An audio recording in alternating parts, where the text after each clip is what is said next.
correspondiente. Solo quiero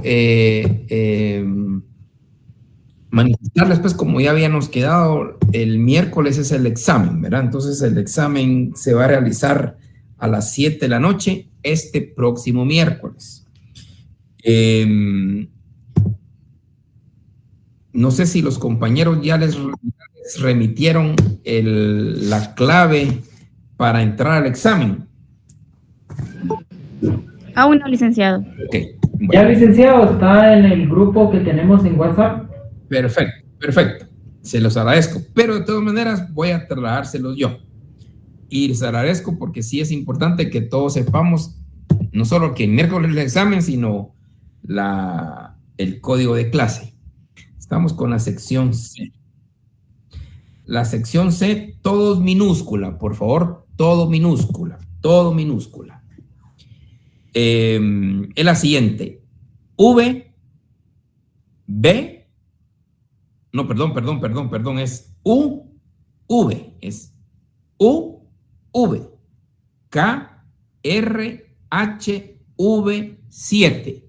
Lo repito. Todo minúsculas. Esto es para el próximo miércoles a las 7 de la noche. Y después que terminemos la clase, les voy a dar el contenido del examen. Bueno, código de clase para el miércoles. Todo minúscula. UV.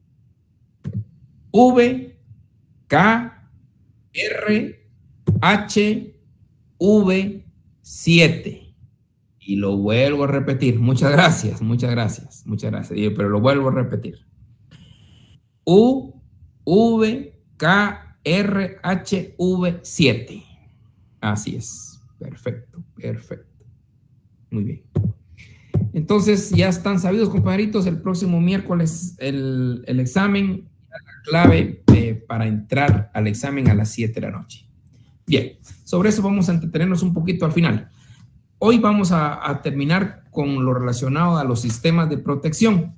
Sistemas de protección de los derechos humanos. Todo ya hemos estudiado, hemos visto los derechos individuales, los derechos colectivos, los derechos de solidaridad. Todos son derechos humanos. Ahora el tema es cómo proteger a esos derechos humanos, cómo lograr alcanzar esa protección de los derechos humanos. Y hablamos de sistemas de protección internos e internacionales. Los internos los veremos hoy. Los internacionales, despuésito, cuando los sistemas internacionales de protección se subdividen en regionales y mundiales.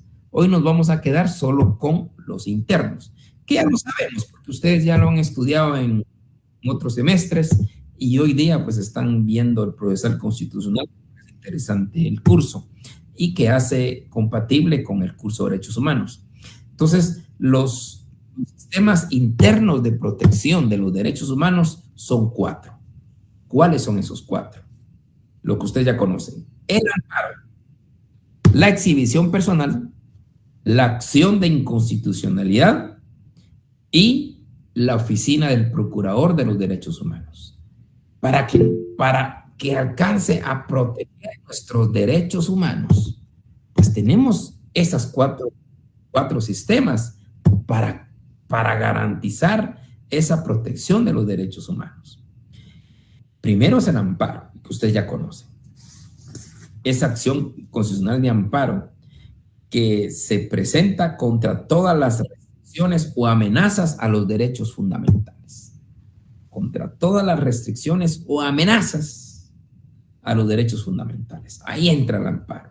Y el amparo, algo muy importante, se le debe dar prioridad sobre cualquier otro proceso, porque el amparo es derechos fundamentales. Imagínense, cualquier derecho que hemos visto, la vida, la igualdad, la justicia, el patrimonio, el elegir, ser electo, todo esto es los derechos humanos, derechos fundamentales. Entonces hay que darle prioridad al amparo sobre cualquier otro proceso.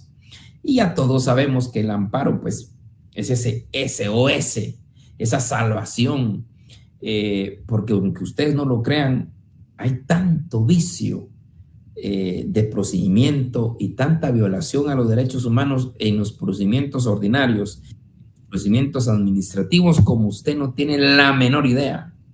Se viola el derecho de defensa, el debido proceso, no se le da audiencia a las partes, a veces ni se le notifica a una de las partes, o simplemente no le quieren recibir un expediente o un memorial. O sea, imagínense cuánta violación a los derechos fundamentales puede existir. Muchísima. Entonces, ahí entra el amparo. En los procesos ordinarios de cualquier materia, y no digamos dentro de los procedimientos administrativos de ámbito laboral o ámbito oficial del Estado, se cometen violaciones, aunque ustedes no crean, o simplemente varían las formas de proceso. Que hay recursos, claro, hay recursos, pero a pesar de los recursos le siguen violentando su derecho humano, entonces procede el amparo. Hay circunstancias que uno no lo cree, pero se dan, que hay jueces que no le quieren emitir el medio de prueba y porque no, y no. Y va a su misma instancia y no. Entonces, ¿qué procede? El amparo. Si a través del amparo se logra reconducir procesos, porque eso es, el amparo sirve exclusivamente para proteger nuestros derechos humanos. Para eso es el amparo, ampararnos. Ese grito SOS, mire, fui a la justicia ordinaria, y la justicia ordinaria, mire, todas las barbaridades cometieron, cuestiones ilegales, no notificaron, cualquier cosa, va al amparo. Por eso es muy sabio de entre los presupuestos procesales, que ya todos sabemos, el presupuesto de definitividad, temporalidad y la legitimación activa y pasiva.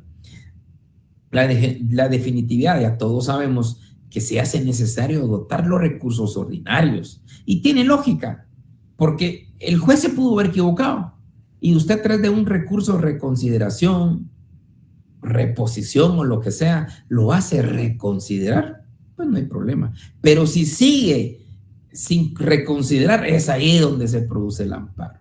Pero es necesario acudir con esos tres presupuestos: definitividad, temporalidad y legitimación. Y ahí es muy importante el agravio, porque el que tiene legitimación es aquel que se le ha producido el agravio, y ese agravio se reconduce a través de un acto reclamado. ¿Qué es lo que reclama? Puede reclamar una resolución, un oficio, una falta de notificación, o como se los dije, incluyendo, que se da, por desgracia se da muchísimo, y yo lamento esto, que hay mucha institución pública que ni siquiera le quieren recibir un memorial. ¿Por qué no se lo reciben? Lo tienen que recibir, es un derecho de petición que usted está haciendo. Entonces, es la autoridad la que le va a resolver, aunque sea que se lo rechace, no importa, pero que sea la autoridad, no que sea el oficinista, no que sea el comisario, no el que sea el recepcionista de memoriales o documentos, el que diga, no, no se lo recibo. ¿A cuenta de qué? No se lo recibe, salvo que no vaya dirigida a la institución, ahí estamos de acuerdo. Pero si va dirigida a la institución, tiene que recibirlo. Pero créanme, compañeritos, que hay instituciones del sector público que ni a los propios trabajadores les admiten peticiones. Dice uno, ¿cómo va a ser posible eso? No digamos, usted va a una institución pública a hacer una gestión y le dice el oficinista, no, este memorial no se lo recibo. ¿Pero a cuenta de qué? Entonces produce el amparo, pero lamentablemente tiene que pagar un notario para que el notario levante el acta correspondiente donde determine que esta persona no quiso recibir el memorial. Ya el amparo, el único efecto del amparo es, imagínense toda la vuelta que dan, para que el oficinista le ponga el sello de recibido, lo reciba y que sea la autoridad, como debe ser, la que resuelva su petición. Si es una petición de cualquier índole, no importa que se lo resuelva, se lo rechace con argumentación debida. Es un derecho de petición y créanme que se viola constantemente esto. Entonces, ahí entran los derechos humanos. La acción constitucional de amparo resuelve un montón de situaciones que la justicia ordinaria lamentablemente no resuelve. Y por eso hay una cantidad de amparos, por eso hay crítica con los amparos, porque dicen es que hacen uso desmedido del amparo, pero ¿y qué? ¿Qué queda? Es nuestro SOS, es para salvar nuestros derechos. Hay procesos, como ya se los dije, ni siquiera quieren admitirle prueba a alguien a cuenta de qué, por qué no. Que se la admitan y que la califiquen. Ya en la calificada tendrán que determinar si es prudente, si no es viable o qué, o se le da un valor o no. Pero no de entradita, ¿verdad? O sea, tantos abusos, compañeros, de veras ustedes en la vida profesional se van a dar cuenta de que hay tanto abuso. De ahí donde entra el amparo. Por eso el amparo, indudablemente, es una acción constitucional que tenemos que tenerla por siempre. Ya el Pacto Internacional de Derechos Civiles y Políticos y el Pacto de San José lo hacen ver también, que toda persona tiene derecho a un amparo. Por eso mismo, para garantizar que todo un proceso no se violen derechos fundamentales. El segundo es la exhibición personal, que eso también ustedes lo saben mucho más que yo. La exhibición personal, su fundamento es estrictamente un derecho fundamental, que es la libertad. Cuando alguien está detenido ilegalmente, entonces cuando alguien está detenido ilegalmente, puede plantear la exhibición personal. O del mismo presupuesto, estando legalmente, sufre vejámenes, ¿verdad? Ese último tema se da muchísimo en prisiones. Lamentablemente las prisiones dejan a la ley del más fuerte, dejan a las personas. Si usted ingresa a la zona 18, perdóneme, ahí sí que a la ley del más fuerte. Y eso no debe de ser. Si todos somos seres humanos, independientemente de los errores que hayan cometido, somos seres humanos. ¿Qué más que limitarle su libertad de locomoción, ¿verdad? ¿Qué más? Mírese, nosotros lo que sufrimos con los encierros que nos dieron por el COVID, ¿acaso muchos de ustedes no estaban sufriendo encerrados o encerradas? Estaban, pero hasta enojados. ¿Por qué me encierran a las 5? Y ahora estar en prisión. Suficiente con que le limiten la libertad de locomoción, ya no más agravios. Y para eso está la exhibición personal, para garantizarle que la persona no va a sufrir ningún vejamen, ningún hecho que le afecte a su salud o más allá de su libertad. Para eso está la exhibición. El problema es que las leyes de las cárceles son inhumanas, ¿verdad? Callar, ver, oír y callar. Ese es el lema y puede pasar cualquier cosa que ver, oír y callar. Entonces, pero ahí está el instrumento para hacerlo valer cuando se den esos presupuestos. El tercero es la inconstitucionalidad, la acción de inconstitucionalidad. La Constitución, todos sabemos que la Constitución pues contempla grandes derechos fundamentales que tenemos, desde la vida hasta los más recientes. Pero ¿qué sucede cuando viene una ley ordinaria y esa ley ordinaria tiende a restringir un derecho humano que está en la Constitución? Ahí planteamos la inconstitucionalidad, porque la inconstitucionalidad existe cuando se da la confrontación entre la norma constitucional y la ley ordinaria o cualquier otra ley. Entonces, si existe una confrontación, si existe una contradicción a la ley fundamental que es la Constitución, entonces ahí entra la acción de inconstitucionalidad. Y esa acción de inconstitucionalidad, ya todos sabemos, hay dos modalidades, una acción de inconstitucionalidad vía directa y la otra indirecta. La directa es cuando se ataca una norma general, ya sea total o parcialmente, y la indirecta cuando se ataca una norma dentro de un proceso, dentro de un juicio, particular, y la idea de la segunda es inaplicar la norma que se considera inconstitucional, mientras que en la vía directa lo que se quiere es expulsar la norma porque está contradiciendo directamente a la Constitución. Y por último tenemos como otro elemento dentro del sistema de protección interno de derechos humanos, es la oficina del Procurador de los Derechos Humanos. Esta oficina es muy noble. Esta oficina entiendo que existe en todos los departamentos de Guatemala y algunos que otros municipios, aunque la idea es generalizarlo, porque no cabe duda que es la institución más noble que nos tiene que proteger nuestros derechos humanos. Por eso se llama Procuraduría de Derechos Humanos. Procuraduría de Derechos Humanos. Procurar los derechos humanos de todos los guatemaltecos. Nadie puede decir que nunca va a acudir ahí o nunca va a tener necesidad de acudir ahí. La vida no la tenemos comprada, como el futuro tampoco. Uno no sabe.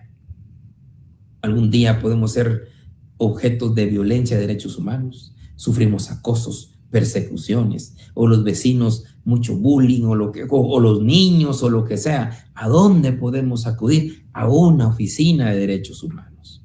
Esta institución es tan noble y me encanta por eso mismo, porque está para proteger derechos humanos de todos los ciudadanos, de todos los habitantes. Tenemos algo ahí a donde acudir. No solo a poner denuncias en el ámbito penal, vamos a la PDH. Y la PDH recibe una inmensa cantidad de denuncias, como ustedes ni se lo imaginan. Una inmensa cantidad de denuncias. Porque hay una cantidad de violaciones a los derechos humanos. Desde el hambre, del vestuario, desde el maltrato, de la persecución, cualquier cosa es derechos humanos. Falta la educación, también no hay. Entonces, se acude al Procurador de Derechos Humanos, ellos inician un procedimiento administrativo, una investigación, le corren audiencia, derecho de defensa a la parte denunciada, y ya con las pruebas correspondientes, el Procurador de Derechos Humanos determina si existe violación de derechos humanos o no, y determina quién es el violador de los derechos humanos. Ojo, con esa oficina noble de derechos humanos, también puede recomendar destituciones. No sé si ustedes se recuerdan de que hubo un ministro de Educación que fue destituido por recomendación del PDH. La oficina del Procurador de Derechos Humanos tiene ese su diente, no solo declarar violador de derechos humanos, y que nos declaren a nosotros violadores de derechos humanos, créanme que no es nada fácil, es muy difícil, muy duro, y puede recomendar destituciones también. Aparte de esto, ya con la denuncia y con el resultado de la investigación y el fallo, el Procurador de Derechos Humanos puede también certificar lo conducente al MP, a la Contraloría de Cuentas, a la SAT o a cualquier otra institución para las investigaciones específicas de los casos. O sea, esa es la Procuraduría de Derechos Humanos. No la veamos como una institución que defiende delincuentes o que no hace nada, no. Recibe denuncias y las investigaciones las hacen ellos.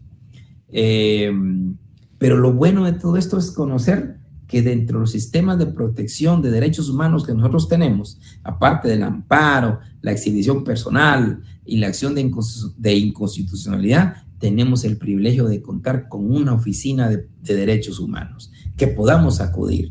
Cualquier persona puede acudir a hacer valer su denuncia. Entonces, ahí estamos hablando prácticamente con los 4 sistemas de protección internos que tenemos. Son 4. Amparo, exhibición personal, acción de inconstitucionalidad y la oficina del Procurador de los Derechos Humanos. Bien, ahora entramos a lo referente al artículo 46 de nuestra Constitución.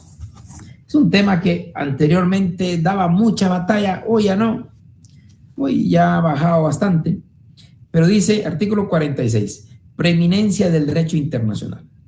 Se establece el principio general de que en materia de derechos humanos, concretamente derechos humanos, los tratados y convenios aceptados y ratificados por Guatemala tienen preeminencia sobre el derecho interno, sobre el derecho interno. La Constitución no es externa. Vamos a ver. El 204. Veamos el 204 de la Constitución.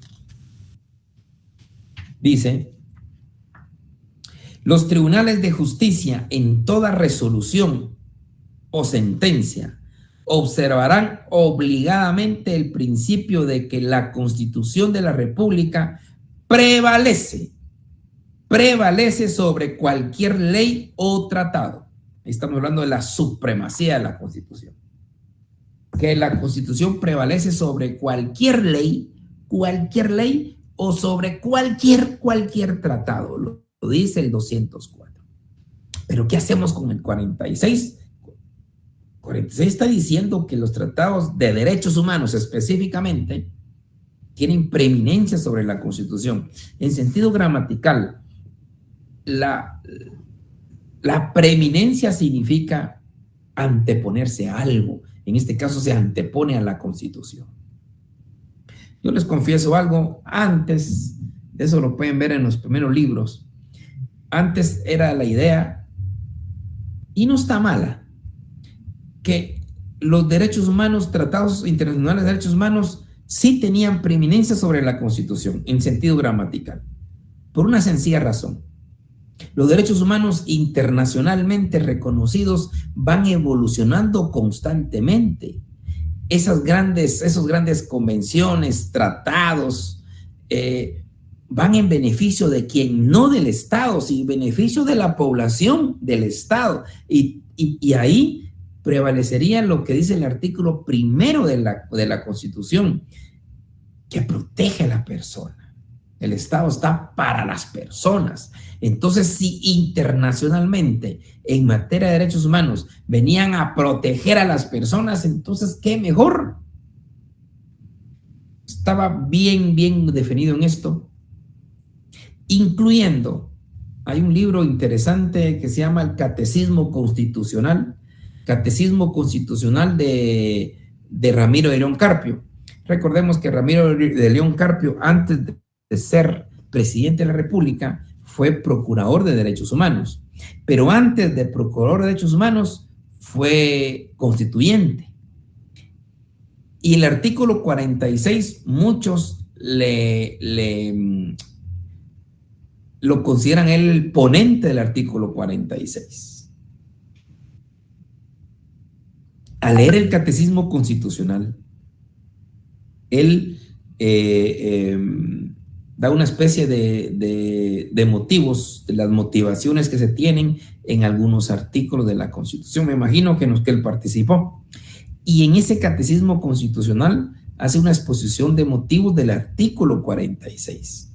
Y mire qué interesante lo que dice el expresidente Ramiro de León Carpio. Dice que el espíritu del 46 sí efectivamente es darle preeminencia a los tratados internacionales en materia de derechos humanos sobre la misma Constitución. ¿Qué razón? Dice él que los tratados internacionales mundialmente reconocidos difícilmente pueden cambiar, difícilmente pueden ser reformados en perjuicio de la persona. Mire qué interesante. Difícilmente pueden ser reformados en perjuicio de la persona. Ahora la Constitución no, dice. La Constitución puede ser fácilmente reformable en perjuicio de las personas. Por eso mire qué interesante. Le daba a él prioridad a los tratados internacionales de derechos humanos por la misma dificultad de que se podían modificar en perjuicio de las personas. En cambio, en la Constitución, por ambientes políticos o cualquier circunstancia, hasta nos podemos quedar sin Constitución o o nos podemos, o la pueden modificar en perjuicio de las personas. Entonces, a él le dio por eso le dio preeminencia al derecho internacional en materia de derechos humanos. Ya conforme el tiempo y a leer el Pacto Internacional de Derechos Civiles y Políticos y el Pacto de San José, es un tema bien importante. Bueno, pero antes de esto, la Corte de Constitucionalidad ya en algunos fallos ya estableció que de ninguna manera ningún pacto es superior a la Constitución. O sea, la Corte de Constitucionalidad sí mantiene la supremacía de la Constitución, tajante. Situación que no comparto, porque creo que tomando en cuenta el Pacto de San José y el Pacto Internacional de Derechos Civiles y Políticos, dicen ambos pactos lo siguiente, parafraseándolos. Dice, los estados están obligados a acatar estas normativas que contienen derechos humanos de sus habitantes. Habla de los pactos de derechos humanos. Y dice algo muy importante. Pero si hubiese mejores derechos desarrollados en la legislación interna, debe de prevalecer esos derechos mayor desarrollados. Entonces, esos pactos, tanto el Pacto Internacional de Derechos Civiles y Políticos como el Pacto Internacional de Pacto de San José, prácticamente ahí estamos hablando del principio pro homine. Y este principio pro homine significa lo que más le convenga al ser humano. Entonces, y para mí eso es el 46. Y otras constituciones, pues creo que la redacción está mejor en el sentido del pro homine, en que lo que más le favorezca al ser humano. Si una normativa internacional en un caso concreto le da mayores beneficios al ser humano, aplíquesele a la normativa internacional. Pero si en un caso concreto tiene más ventaja la normativa interna, entonces aplíquele la normativa interna. Eso es pro homine. Vamos a aplicarle independientemente de la ley internacional o interna, la que más le favorezca. Y eso en Guatemala ya se ha aplicado con el mismo tema de la pena de muerte. Imagínese usted, en el Pacto de San José reconoce la pena de muerte en el sentido de que las mujeres pueden ser ejecutadas con pena de muerte. Lo dice el Pacto de San José. Guatemala no. La Constitución excluye a las mujeres. ¿Cuál es más ventajoso? La norma interna, en ese caso concreto. Entonces, en el principio pro homine aplicaríamos la normativa interna, beneficio, y es lo que se hace. Ahora, a la inversa también. Dice que en Guatemala, pues cuando estaba vigente la pena de muerte, se podía aplicar la pena de muerte. Pero el Pacto San José tenía algunas exigencias. Y como el Pacto de San José regulaba esas exigencias, entonces no se podía aplicar la pena de muerte. Claro, ahí también principio pro homine. Lo que más le convenía a estos casos, a estas personas, era la aplicación del Pacto de San José. Entonces, creemos que toda discusión del 46 con el 204 se terminaría con una sencilla razón, aplicándole lo que más le conviene al ser humano. En un caso concreto, tiene normativa internacional y tiene normativa de la Constitución. Perfecto. ¿Cuál pondríamos que aplicar? Principio pro homine. Lo que más le convenga a la persona en ese caso concreto. Y esto creo que es fundamental, trayendo a colación lo que dice el Pacto San José y el Pacto Internacional de Derechos Civiles y Políticos, que ellos, los estados, tienen la obligación de respetar esos derechos humanos establecidos en los pactos. Pero si en los estados hay normativas que favorezcan más al ser humano, deben de aplicarse. Principio pro homine. Y creemos que eso tendría que hacer exactamente con el artículo 46. Principio pro homine. Lo que más le convenga al ser humano. Y esa normativa se debe de aplicar. ¿Algún comentario o duda, compañeritos, por favor?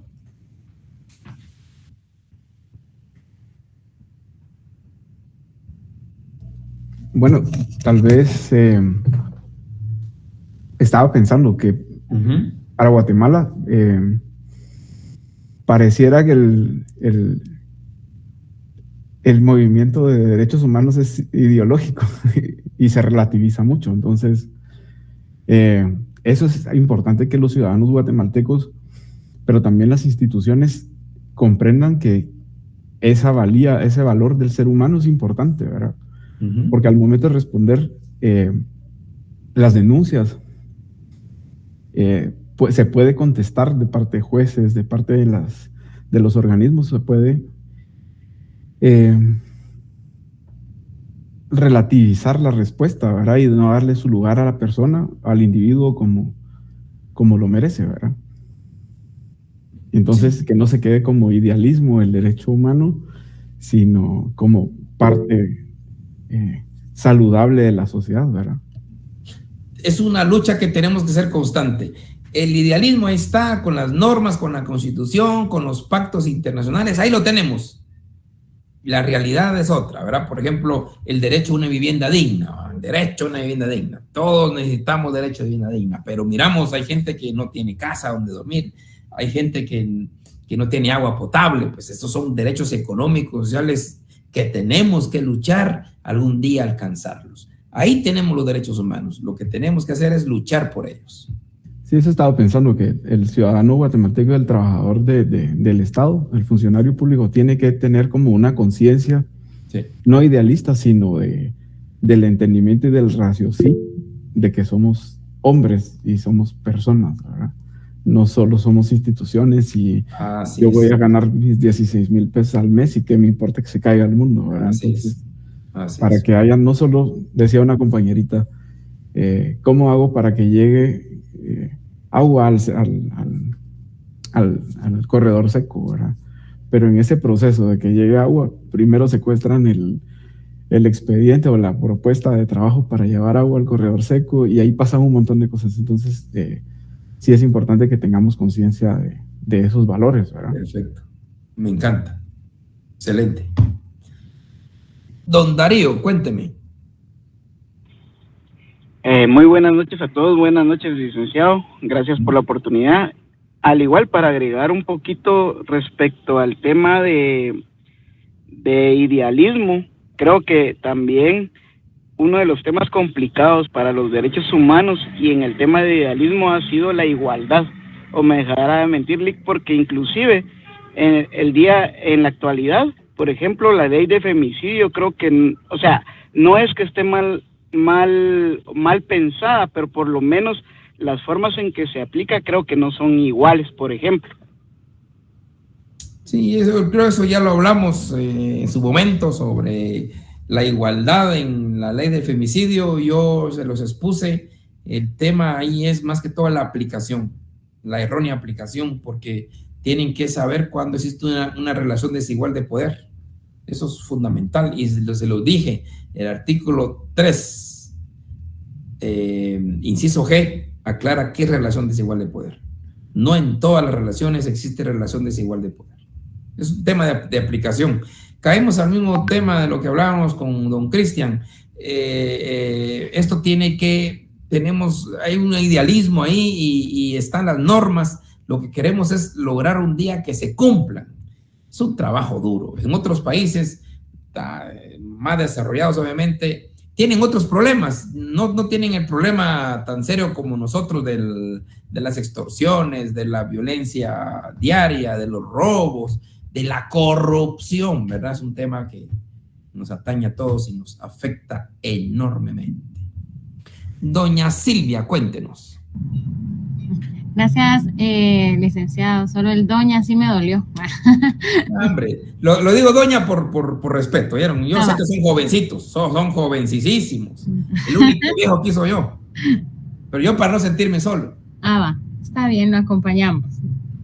Licenciado, disculpe, solo con respecto a la acción de inconstitucionalidad, cuando usted habló de que podía ser directa o indirecta y que la directa se refería cuando se ataca una norma parcial o totalmente.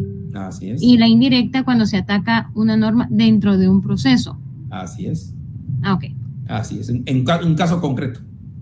En un caso concreto, usted, por ejemplo, está litigando un caso y considera que el tribunal o el juzgado le va a aplicar una ley, pero usted considera que esa ley es inconstitucional, ahí puede plantear la inconstitucionalidad en caso concreto directamente al juez. Y el juez tiene la facultad legal de una vez resolver si es inconstitucional o no. El único efecto en el caso concreto es que se inaplica. Se inaplica la ley nada más, no se expulsa. La única forma de expulsar una ley que se declara inconstitucional es por la vía directa. Pero al menos usted en su caso logró que se inaplicara la ley. Muchas gracias, licenciado. Don Carlos, cuénteme. Gracias, licenciado. Buenas noches. Sí, bueno. Fíjese que estaba analizando el artículo 46, ¿verdad? Bueno, para poder aplicar un tratado tenemos que aquí hay dos requisitos. Primeramente, debe ser aceptado por el gobierno de Guatemala y segundo, ratificado. Menciona aquí que tiene preeminencia sobre el derecho interno. Eso es lo que me causa a mí un poco como de duda, porque habla sobre el derecho interno, que podría ser no como en dice el 204, ¿verdad? Que la Constitución prevalece sobre cualquier ley o tratado. Entonces, por lo que yo entiendo, en mi opinión, es que el tratado sería válido no en la Constitución, sino aplicado ya después de la Constitución, abajo de la Constitución, ¿verdad? Ya una ley, ¿verdad? De una ley para los reglamentos y todo lo que continúa en la pirámide. No sé si estoy equivocado, usted me corrige. No, mire, esto es un tema que siempre se ha discutido, pero yo ya zanjé la discusión con el principio pro homine. Lo que más favorezca al ser humano. Nada más. Perfecto, licenciado, gracias. Don Emerson, cuéntenos. Buenas noches, licenciado, buenas noches, compañeros. Únicamente apoyando un poco lo que decía Cristian. Yo trabajo en el sector público y trabajo en una de las instituciones que quizá es una secretaría, no voy a decir el nombre, pero sí se ha dado, no tengo nada en contra de los militares, pero se ha dado una situación, un fenómeno bastante complicado de que hay instituciones que las han militarizado porque han llevado mucho militar retirado y ellos creen que todavía están en su época de conflicto armado y pueden tratar a la gente como se les da la gana. Y la verdad, se violentan muchas situaciones ahí con otra clase de trabajadores del Estado. Y ahí podemos ver también el tema de los privilegios, ¿verdad? Una parte las tiene y otra parte no. Lo que decía el compañero sobre el tema de conciencia, estas personas al final no tienen una conciencia sobre dónde están parados, ¿verdad? Que ya su vida ya es una vida civil donde las situaciones son distintas, ¿verdad? No ya tratan con profesionales y tratan con otro tipo de personas, pero aún así se dan situaciones donde, créanme, así a las claras se ve el maltrato que sufre mucha gente que por necesidad a veces aguanta, ¿verdad? Pero sí se dan muchas situaciones. Le cuento esa experiencia. Ahí a nivel profesional, habemos muchos profesionales que tampoco tenemos la conciencia sobre el trabajo que vamos a hacer a las instituciones. Solo vamos por pasar el agua. No me incluyo yo, ¿verdad? Pero sí, dentro del gremio, yo soy contador público y auditor, y dentro del gremio yo veo compañeros que de verdad ustedes no tienen el interés ni siquiera por tratar de mejorar el tema de las instituciones para poder prestar un mejor servicio a la población. Interesante. Excelente, don Emerson. Muchas gracias. Vamos, don Dixon, ya para finalizar. Licenciado, buenas noches. Fíjense que oyendo aquí a los compañeros, y hay bastante opinión, ¿verdad? Y lo que decía Emerson es bastante cierto. Los militares y sus ideas, pero también hay bastante ignorancia de la población a sus derechos y obligaciones, aunque se sabe de que no se puede alegar ignorancia de la ley, ¿verdad? Y eso relativo, don Dixon, relativo. Yo sí quiero que vale la pena alegar ignorancia de la ley, claro que sí. Pero bueno. Claro, y la verdad que se tendría que dar, pues si no se sabe, pero como está escrita. Bueno, pero lo que viene a mi mente es lo que acaba de pasar ahorita en Misco, que los policías municipales tienen orden, el ladrón visto le meten una tunda, y eso fue lo que pasó hace poco. O sea, el pueblo lo aplaudió, lo alabó, que eso es lo necesario, que necesitamos esto, obviamente violentando los derechos humanos de estas personas. Y sé que todos estamos en cierto punto, podríamos decir a favor de eso, porque quisiéramos que con eso se compusiera la delincuencia, y no es razón, porque si los derechos humanos existen es para que haya debido proceso, ¿verdad? Y que la humanidad en sí vaya con raciocinio, ¿verdad? Muy bien, eso es, respetar derechos humanos, eso es.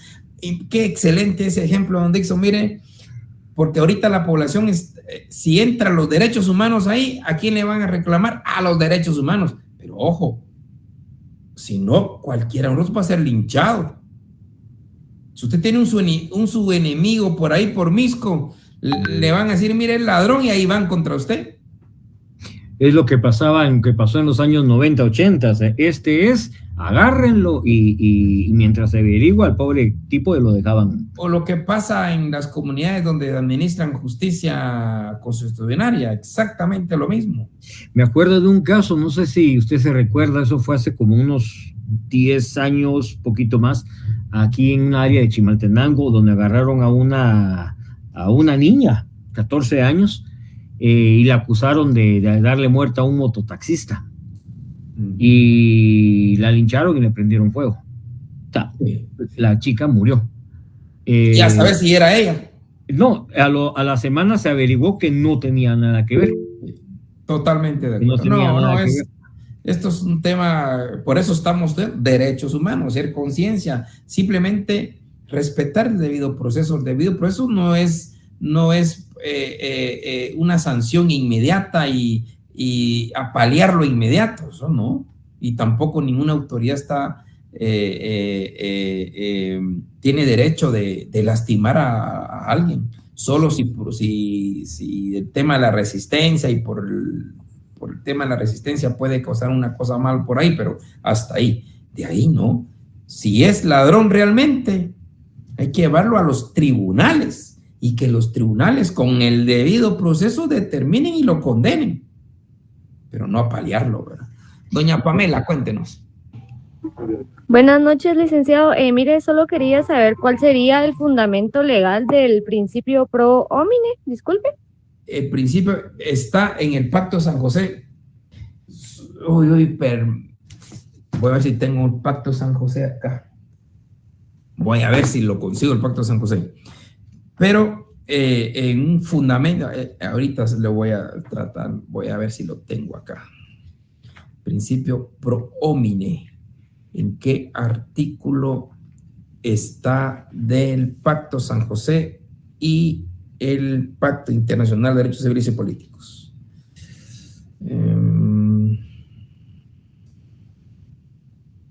Sí.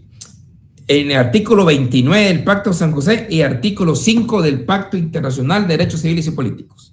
Pacto San José, gracias, artículo 29 y artículo 5 del Pacto Internacional de Derechos Civiles y Políticos. Ahí estamos. Gracias, licenciado. Bueno, jovenazos, ahora entramos para su examen, ¿verdad? El examen, pues, pues ya es el miércoles a las 7 de la noche, ya les pasé el dato correspondiente. Ahora lo que entra en el examen es hasta lo que vimos el día de hoy. Lo que vimos el día de hoy entra al examen. Y sumándole un poquito más, la historia de derechos humanos que le encuentran ustedes en el libro, que son 5 o 6 paginitas, o sea, no estamos hablando de 30 páginas, son 5 o 6 paginitas, la historia de derechos humanos que se encuentra en el libro. Es lo que entra en el examen, compañeros. Entonces, prácticamente de aquí nos miraríamos hasta el 28 de agosto, porque ustedes examinan la semana esta que viene y la otra semana. Terminan el jueves 24, pero yo les quiero pedir permiso el viernes 25 para estar directamente el 28 de agosto con otra información. No va a haber exposición el 28 de agosto ni el 1 de septiembre por la premura de los exámenes, pero empezarán las exposiciones. Primeros 3 grupos, creo que es el 4 de septiembre. Sí, sí es. 4 de septiembre. Sí, el lunes 4 de septiembre empezarían los primeros 3 grupos. Hay que prepararse cada día 3 o 4 grupos, porque entre más rápido pasamos, mucho que mejor. O sea, tendríamos que ver lo relacionado a que el día cuando se examinen y terminen los exámenes, nos miraríamos el 28 de agosto, pero ahí no va a haber exposiciones. La exposición empieza, primeros 3 grupos, empezará el 4 de septiembre. El 28 nosotros estamos con el mismo curso sin ningún problema, pero el 4 de septiembre ya arrancaríamos lo que es el segundo parcial, con ustedes, que es el que abarca las exposiciones. Y bueno, Steve, solo exposiciones, no quiero trabajos, solo exposición. Entonces ahorita estas 2 semanas que tienen sus exámenes y los días que no voy a estar con ustedes, empiecen a prepararse para pasar ya directamente el 4 de septiembre. ¿Estamos de acuerdo, compañeros? Sí, licenciado, gracias. Sí, don Cristian, cuéntenos. Sí, disculpe, solo no me quedó claro si íbamos a tener examen. No. No, ¿cómo sí? ¿Examen de qué? Examen de segundo, examen parcial. Segundo parcial, no, su examen es su exposición. Gracias. Don Darío, cuéntanos. De nuevo, perdone, también tenía una dudita. ¿Sí? En ese sentido, en la exposición, entonces, ¿todos los integrantes del grupo tienen que exponer o no? No, pregunta. Dijimos solo 2, máximo 2. Con uno que exponga suficiente, máximo 2. Gracias, Lick, es que yo creo que yo no me conecté a esa clase ese día, por eso tenía la duda. Ustedes van a estar viendo quiénes realmente trabajan y quiénes no trabajan, ¿verdad? Ustedes me lo van a decir. ¿Estamos? Pasen un feliz fin de semana.